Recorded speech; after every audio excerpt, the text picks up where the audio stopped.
Have you ever heard of a single event that plunged an entire country into decades of violence? Today, we're talking about a man whose assassination did just that. His name was Jorge Eliécer Gaitán, and his story is a chilling reminder of how fragile peace can be. Born in Ibajoba, Gaitán wasn't from a wealthy family. He was a man of the people, a lawyer who rose through sheer determination and a fiery passion for justice.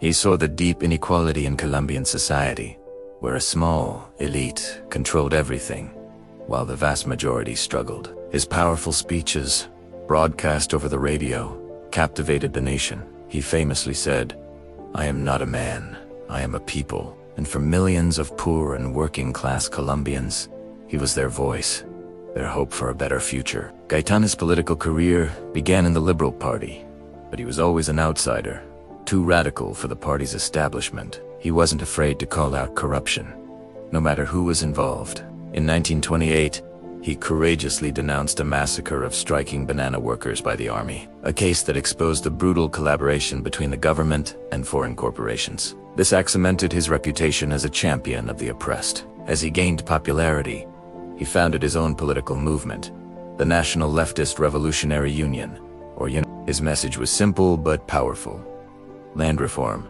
economic justice, and political power for the masses. It promised a moral restoration of the republic. By the mid-1940s, his popularity was unstoppable. The traditional political elites, both liberal and conservative, were terrified of him. He was the clear frontrunner for the 1950 presidential election.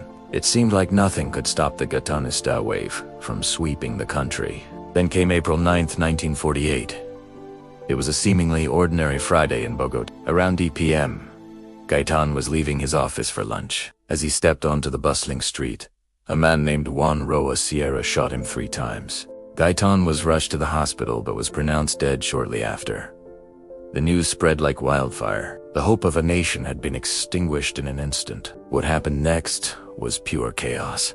An enraged mob, convinced the assassination was a political plot, captured the assassin, Roa Sierra, and beat him to death, dragging his body through the streets. This was the spark that ignited El Bogotazo, a massive and violent riot that engulfed the capital. Government buildings, churches, and businesses were burned to the ground. The city became a war zone. The violence wasn't contained to Bogotá. It spread across the country, unleashing a brutal 10-year civil war known as Violencia. This conflict between supporters of the liberal and conservative parties would claim the lives of an estimated 200,000 to 300,000 Colombians. The assassination of one man had torn the country apart. To this day, mysteries surround Gaitán's death. Was Juan Roa Sierra a lone, disgruntled man, or was he a pawn in the larger conspiracy?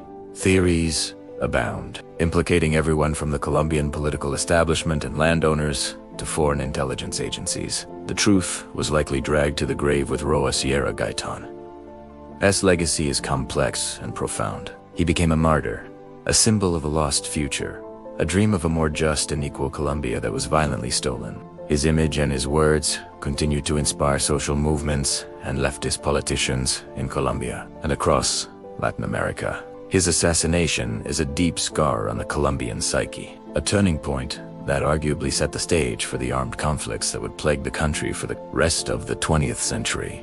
The story of Jorge Eliécer Gaitán is a powerful lesson in history, politics, and the enduring struggle for justice. It shows how one person can truly embody the hopes of millions, and how their absence can leave a void that takes generations to fill. Thanks for watching. If you found this story compelling, don't forget to like, subscribe, and hit the bell icon for more deep dives into history's most pivotal moments.